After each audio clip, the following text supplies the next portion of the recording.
তিতুমির কলেজকে বিশ্ববিদ্যালয় ঘোষণার দাবিতে সড়ক অবরোধ, যানজটে দুর্ভোগ। বিএসএফের হেনস্থার শিকার লালমনিরহাট সীমান্তের বাসিন্দারা, সার্চ লাইটের কারণে ধান খেতে পোকার আক্রমণ। ওয়াশিংটনে যাত্রীবাহী উড়োজাহাজের সাথে সামরিক হেলিকপ্টারের সংঘর্ষ, 18 মৃতদেহ উদ্ধার।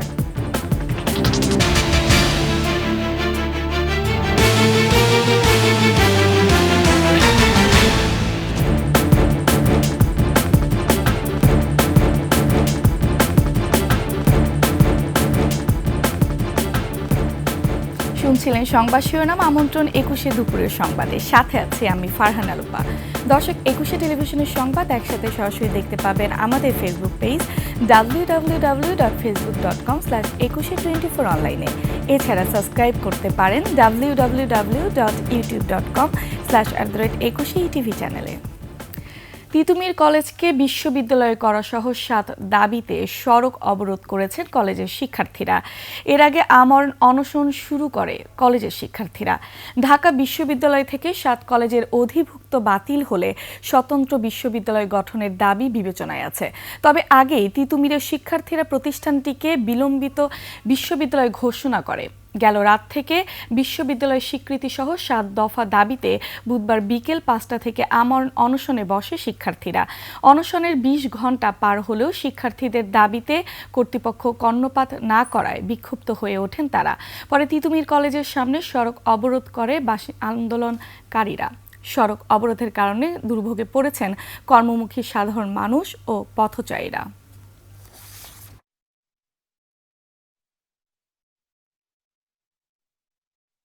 আমাদের যদি মৃত্যু হয় তা তো আমাদের আর কোনো কিছু মনে হয় না যায় আসে, কারণ রাষ্ট্র সেটার গুরুত্ব দিচ্ছে না।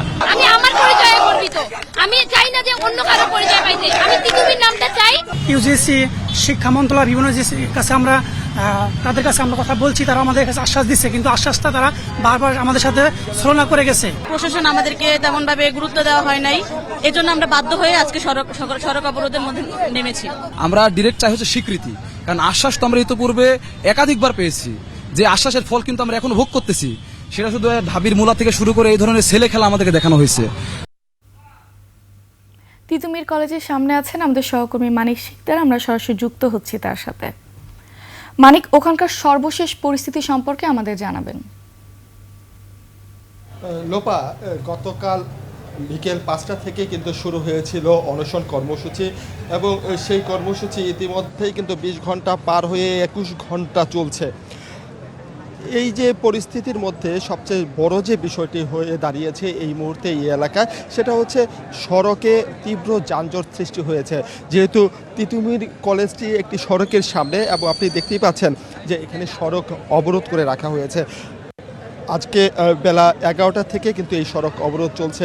অর্থাৎ আপনি যেটা জানেন যে অন্ততপক্ষে 3 ঘন্টা ধরে সাধারণ যারা যাত্রীরা আছে তারা এই সড়কে ঠায় দাঁড়িয়ে আছে, এবং দীর্ঘক্ষণ ধরে দাঁড়িয়ে থাকতে থাকতে অনেকেই পায়ে হেঁটে নিজের গন্তব্যে পৌঁছানোর চেষ্টা করছিলেন। এবং যে বিষয়টি হয়ে দাঁড়িয়েছে, এখানকার যিনি প্রিন্সিপাল তিনিও কিন্তু কয়েকবার এসে শিক্ষার্থীদেরকে বোঝানোর চেষ্টা করেছিলেন, এবং শিক্ষার্থীরা যেটা বলছে যে তারা আর কোনো ধরনের মৌখিক আশ্বাসে তারা রাজি নয়। তারা যেটা চাচ্ছে, তারা যেটা বলতে চাচ্ছে যে রাষ্ট্রীয় যে স্বীকৃতি, সেই স্বীকৃতি কাগজে পত্রে আসতে হবে, এবং মন্ত্রণালয়ের পক্ষ থেকে তাদের সাথে যোগাযোগ করতে হবে। তারপরেই তারা তাদের এই অবরোধ কর্মসূচি বা অনশন কর্মসূচি তখনই তারা প্রত্যাহার করবে। কিন্তু এখন পর্যন্ত আমরা সেই রকম কোনো মানে দিক নির্দেশনা এখন পর্যন্ত পাইনি, কোনো সেরকম দেখতেও পাচ্ছেন। আপনি দেখতে পাচ্ছেন অনশনকারী যে 5 জন শিক্ষার্থী ছিলেন, গত সন্ধ্যা 5টা থেকে তারা অনশন করছিলেন, তাদের অনেকেই কিন্তু অসুস্থ হয়ে পড়েছেন। এবং সাধারণ যারা শিক্ষার্থীরা বলছেন যে যত দ্রুত সম্ভব সেই শিক্ষার্থী যারা অনশন করছেন তাদের দাবি যদি মেনে নেওয়া হয় তাহলে তারা অনশন ভাঙবেন, এবং যদি অনশন না ভাঙেন, এইভাবে যদি কেউ অসুস্থ হয়ে পড়ে বা পরবর্তীতে আরও যদি খারাপ কিছু ঘটে যায়, সেই জন্য আসলে দায়িত্ব নিতে হবে সংশ্লিষ্ট কর্তৃপক্ষের। আমি একজন শিক্ষার্থী ভাইয়ের সাথে একটু কথা বলতে চাই, যদি ভাই একটু আপনার সাথে কথা বলতে যাচ্ছি যে এখানে যে 5 জন শিক্ষার্থী যারা, তাদের এখন পরিস্থিতিটি কি? এখানে যারা 5 জন ছিল তার মধ্যে হচ্ছে 2 জনকে বর্তমানে সোহরাগ দিতে নেওয়া হয়েছে। তাদের অবস্থা খুবই খারাপ। আমরা দোয়া করতেছি তারা যেন সুস্থ থাকে। তার মধ্যে একজন বলে গেছে আমার যদি কিছু হয়, আমি যদি মারা যাই, তাহলে তার বাবার ফোন নাম্বারটা দিয়ে গেছে, তার বাবার কাছে লাশটা পাঠানো হয়েছে। কেন এমন কেন ভাই? আমরা এখানে আসি আন্দোলন করতে, আমাদের যৌক্তিক দাবির জন্য আমরা এখানে আসি, অনশন করতেছি। আমাদের কলেজ প্রশাসন না আমাদের কোনো খোঁজখবর নিল না, আমাদেরকে দেখলো কি অবস্থা না আমাদের। কিন্তু আমরা যতটা দেখলাম আপনাদের কলেজের প্রিন্সিপাল এসেছিলেন এবং কথা বলেছিলেন, কি আশ্বাস দিলেন তারা? কি কলেজের প্রিন্সিপাল এসে মিডিয়া কভারেজ করে চলে গেছেন। উনি আমাদের এখানে 5 জন এরকম অসুস্থ হয়ে পড়ে আছে, তাদের বিষয়ে বিন্দুমাত্র খোঁজখবর না গিয়ে তিনি চলে গেছেন। মানে আমাদের হচ্ছে এখানে যে মর্মান্তিক অবস্থা, তার থেকে উনি আমাদের সাথে যেটা করছে অন্ততপক্ষে তিনি খোঁজটা নিতে পারতেন, বা এসে সামনাসামনি তাদের যে 5 জন ছিল, আমরা এখানে আছি, আমাদের বড় ভাইরা আছে, তাদের সাথে কথা বলতে পারতো এবং তাদের কাছে শুনতে পারতো তাদের শারীরিক অবস্থা কি। তিনি সেটা না শুনে চলে গেলেন। ধন্যবাদ। যেটা শুনছিলেন লোপা, যে আমরা যে পরিস্থিতিটা তৈরি হয়েছে, এখানে শিক্ষার্থীরা অসুস্থ হয়ে পড়ছেন একদিকে যেমন সত্য, ঠিক একই সাথে সড়কে যে দুর্ভোগ সৃষ্টি হয়েছে, আমরা দেখেছি অনেকেই কিন্তু রোগী ছিলেন, তারাও কিন্তু পায়ে হেঁটে তাদের গন্তব্যে পৌঁছাতে হয়েছে।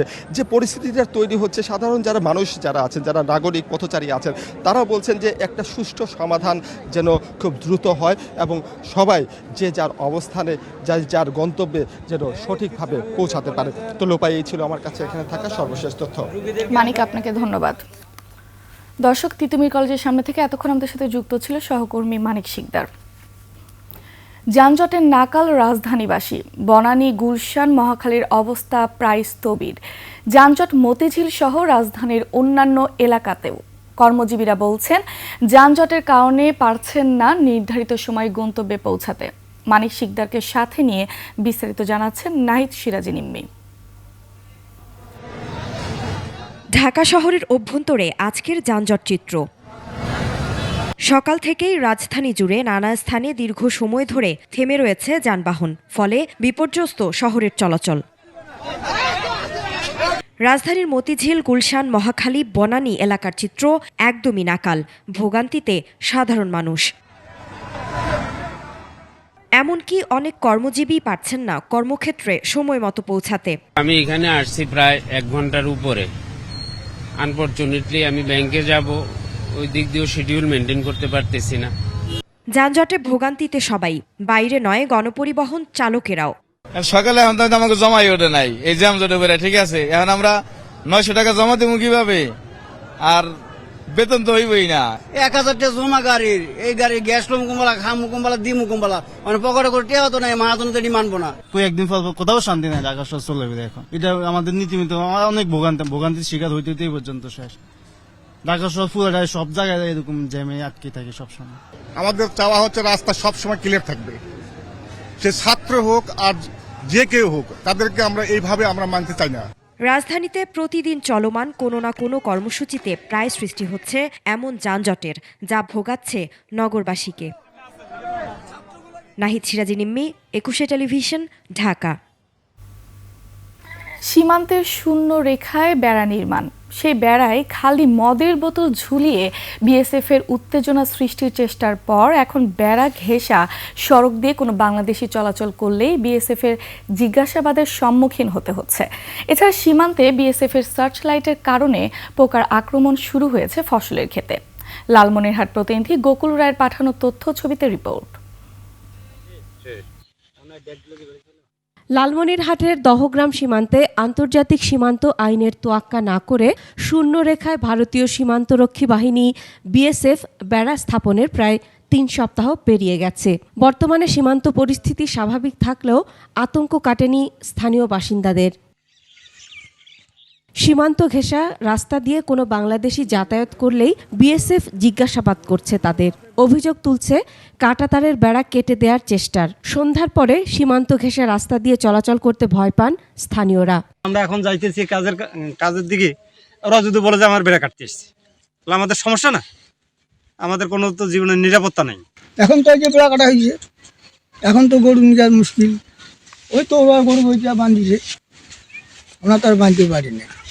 এদিকে সীমান্তে বিএসএফের উচ্চ ক্ষমতা সম্পন্ন সার্চ লাইটের কারণে বাংলাদেশি কৃষকদের ফসলে দেখা দিয়েছে পোকার আক্রমণ। এই যে লাইটগুলো যে বিশেষ জায়গায় জায়গায় লাইট, এই লাইটগুলো দিয়ে তো আমাদের বাংলাদেশের যেগুলো অবস্থা তরি তরকারি এগুলো পোকামাকড় বেশি হইতেছে। আমাদের গরু যদি ওইদিকে যাইতেছে, ওদের গরু আসতেছে ছাগল, তাহলে আমাদের আসলে আমরা দিয়ে দিচ্ছি, আর আমাদের লাগেলে ওরা গ্যামজাম শুরু করতেছে। 5ই আগস্টের পরে 3 বিঘা করিডোর দিয়ে বড় যানবাহন চলাচল বন্ধ করে দিয়েছে ভারতীয় সীমান্তরক্ষী বাহিনী বিএসএফ। ভোগান্তিতে পড়েছেন ব্যবসায়ীরা। 5 তারিখের পর থেকে কোনোভাবে কোনো প্রকার বড় ধরনের যানবাহন, কোনো ট্রাক 3 বিঘা করিডোরের উপর দিয়ে ভারতীয় কর্তৃপক্ষ যাতায়াত করতে দিচ্ছে না। গবাদি পশু লালন পালনেও সমস্যার সম্মুখীন হচ্ছেন সীমান্ত পারের মানুষ। Masum আলিসা, desk report, 21 television. ওয়াশিংটনের রিগান বিমানবন্দরে অবতরণের সময় বেসামরিক উড়োজাহাজের সাথে সামরিক হেলিকপ্টারের সংঘর্ষে এখন পর্যন্ত 18 জনের মৃতদেহ উদ্ধার করা হয়েছে। জীবিত উদ্ধার করা হয়েছে 4 জনকে। সংঘর্ষে 2 টুকরো হয়ে বিমানবন্দর সংলগ্ন নদীতে পড়ে যায় উড়োজাহাজ এবং সামরিক হেলিকপ্টারটি। বিস্তারিত জানাচ্ছেন নাইম আহমেদ। পিএসএ এয়ারলাইন্সের উড়োজাহাজটি 60 যাত্রী ও 4 ক্রু নিয়ে ক্যানসাস থেকে রিগান ওয়াশিংটন জাতীয় বিমানবন্দরে অবতরণের কথা ছিল। বিমানবন্দরের কাছে মাঝ আকাশে সেনাবাহিনীর ব্ল্যাক হক হেলিকপ্টারের সঙ্গে উড়োজাহাজটির সংঘর্ষ হয়। উড়োজাহাজটি 2 টুকরো হয়ে পটোম্যাক নদীতে পড়ে যায়। পুলিশ জানিয়েছে একাধিক সংস্থা অনুসন্ধান ও উদ্ধার অভিযান শুরু করেছে। সেনাবাহিনীর ব্ল্যাক হক হেলিকপ্টারটিতে 3 জন মার্কিন সেনা সদস্য ছিলেন। মার্কিন প্রেসিডেন্ট ট্রাম্প দুর্ঘটনার পর জরুরি সারাদান কর্মীদের অবিশ্বাস্য কর্মতৎপরতার জন্য তিনি তাদের ধন্যবাদ জানিয়েছেন। তিনি পরিস্থিতি পর্যবেক্ষণ করছেন। Naim Ahmed, desk report, 21 television. নিচ্ছি সংবাদ বিরতি। যখন ফিরছি তখন অন্যান্য সংবাদের সাথে আরও থাকবে। তুরাগ তীরে বিশ্ব ইজতেমা শুরু কাল আসতে শুরু করেছেন মুসল্লিরা।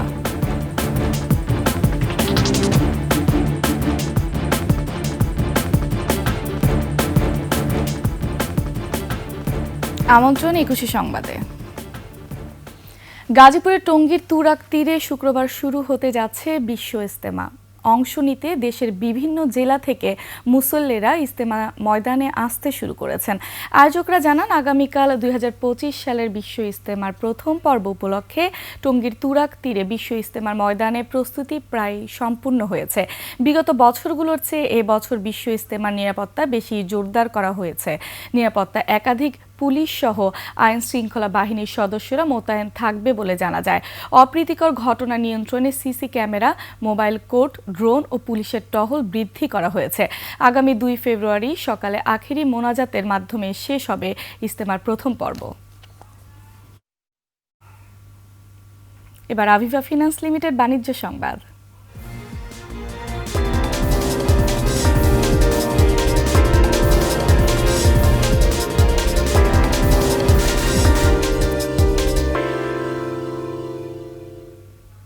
যশোরের সরকারি খাদ্য গুদামে ধান চাল সংগ্রহের 1.5 মাসে লক্ষ্যমাত্রার 1% পূরণ হয়নি। বাজারে বেশি দাম পাওয়ায় সরকারি গুদামে ধান ও চাল বিক্রিতে অনাগ্রহ কৃষক ও মিল মালিকদের। ফলে চলতি মৌসুমে জেলায় ধান চাল সংগ্রহের লক্ষ্যমাত্রা পূরণে শঙ্কা দেখা দিয়েছে। যশোর প্রতিনিধি শিকদার খালিদের তথ্যছবিতে ডেস্ক রিপোর্ট। যশোরের 8 উপজেলা থেকে চলতি আমন মৌসুমে সরকারি খাদ্য গুদামের জন্য 33 টাকা কেজি দরে 9,719 মেট্রিক টন ধান সংগ্রহের লক্ষ্যমাত্রা নির্ধারণ করা হয়। 17 নভেম্বর ধান সংগ্রহ শুরু হওয়ার পর 1.5 মাসে কেনা হয়েছে মাত্র 2,204 মেট্রিক টন ধান। নানা শর্তের কারণে সরকারি খাদ্য গুদামে ধান বিক্রির প্রক্রিয়া জটিল বলে জানান কৃষকরা। বেলা সাফ করতে আমাদের অত পড়তা আমরা হয় না। বাইরে যে দাম পাওয়া যায় আমরা সব করে বিচিটাও বেচতে পারি, কিন্তু এখানে এরকম সিস্টেম পাওয়া যায় না। সরকার যে রেটটা এই রেটে আমাদের মনে কোনো পলটা হয় না। স্থানীয় বাজারের চেয়ে খাদ্য গুদামে চাল দিতে হয় কেজিতে 5 টাকা কমে, তাই সরকারি গুদামে চাল বিক্রিতে অনাগ্রহ মিল মালিকদেরও। এক গাড়ি চাল গভর্নমেন্টের দিতে গেলে এখন প্রায় 1 লক্ষ টাকার ডেমারেজ দেওয়া লাগে, যেটা আছে যে 20 টনের এগেনস্টে। সরকারি গোডাউনে দেওয়ার মতো পরিবেশ নেই, কারণ সরকারি গোডাউনে চালের দাম খুব কম। দাম যদি না বাড়ায় তাহলে আমরা দিতে পারবো না। আমাদের মিলিং খরচ দিয়ে আর এই ধান কিনা খরচ দিয়ে আমরা চালাতে পারবো না। চলতি মৌসুমে 47 টাকা কেজি দরে জেলায় 15,048 মেট্রিক টন চাল সংগ্রহের লক্ষ্যমাত্রা নির্ধারণ করা হয়। 1.5 মাসে সংগ্রহ হয়েছে মাত্র 2,919 মেট্রিক টন চাল। সরবরাহ বাড়াতে বিভিন্ন পদক্ষেপ নেওয়ার কথা জানায় খাদ্য বিভাগ। লক্ষ্যমাত্রা এবং চুক্তির মধ্যে একটা ব্যবধান রয়েছে, অনেক মিলাররাই চুক্তি করেননি। সেই হিসাবে আমরা শুরু করেছি এবং মিলাররা চাল কম বেশি করে দিচ্ছেন। যশোরে 164টি চাল মিলের মধ্যে 102টির সাথে চুক্তি হয়েছে জেলা খাদ্য গুদামের। সমর ইসলাম, ডেস্ক রিপোর্ট, 21 টেলিভিশন। শেষ করছে 21 সংবাদ। যাবার আগে সংবাদ শিরোনামগুলো আরও একবার। তিতুমির কলেজকে বিশ্ববিদ্যালয় ঘোষণার দাবিতে সড়ক অবরোধ, যানজটে দুর্ভোগ। বিএসএফ এর হেনস্থার শিকার লালমনিরহাট সীমান্তের বাসিন্দারা, সার্চলাইটের কারণে ধান খেতে পোকার আক্রমণ। ওয়াশিংটনে যাত্রীবাহী উড়োজাহাজের সাথে সামরিক হেলিকপ্টারের সংঘর্ষ, 18 মৃতদেহ উদ্ধার।